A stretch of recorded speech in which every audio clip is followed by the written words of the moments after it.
Bienvenue à tous. Aujourd'hui, nous allons découvrir le modèle contexte protocole ou MCP. C'est un standard ouvert créé par Anthropic qui permet de connecter des modèles d'IA à des sources de données de manière simple, sécurisée et flexible. Vous pouvez le voir comme un port USB-C pour les applications d'IA.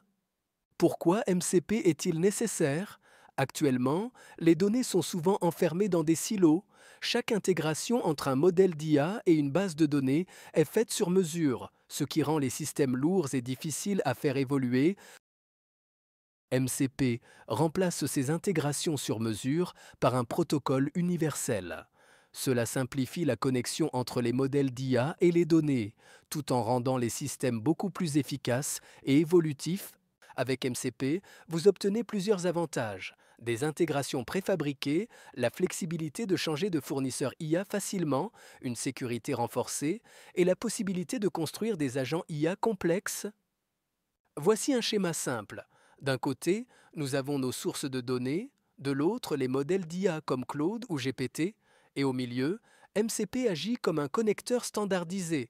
MCP s'applique à beaucoup de domaines: assistant de code, analyse de données, applications d'entreprise. C'est un standard universel qui soutient la prochaine génération d'applications intelligentes. MCP suit une architecture client-serveur.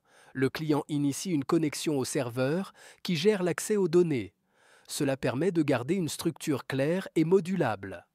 Il y a deux couches principales: la couche transport qui assure la communication et la couche protocole qui structure les échanges de messages.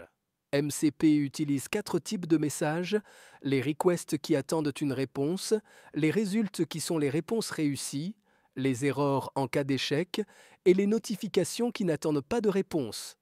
La sécurité est primordiale: utilisation de TLS pour les connexions distantes, validation des messages, contrôle d'accès aux ressources et une gestion sécurisée des erreurs.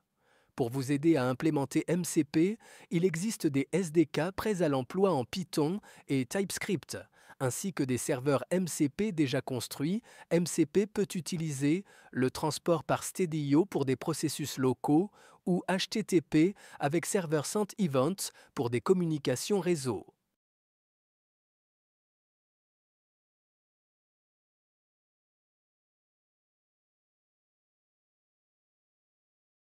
Voici à quoi ressemble un message MCP en pratique. Un objet JSON suivant la spécification JSON RPC 2.0 avec les champs JSON RPC, id méthode et parames. Voici comment implémenter un serveur MCP en Python. On définit un serveur et on enregistre une méthode comme ici la méthode search. Le cycle de connexion commence par l'initialisation. Le client et le serveur échangent sur leur version et capacité, puis la connexion est prête.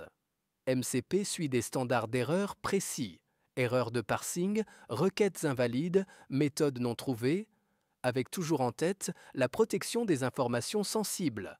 MCP est utilisé dans les outils de développement, les assistants d'entreprise ou encore les outils de recherche scientifique, où l'IA doit accéder à des données diverses de manière fiable et sécurisée. De nombreuses entreprises ont déjà adopté MCP: Microsoft, Replit, SourceGraph. Tous témoignent d'une intégration 5 fois plus rapide grâce à MCP par rapport aux méthodes classiques. Pour finir, MCP est plus qu'un protocole. C'est un pont qui rend l'innovation accessible, transparente et collaborative, connectant l'IA aux données réelles. Si vous voulez vous lancer, installez l'application Claude Desktop, explorez les serveurs préconstruits,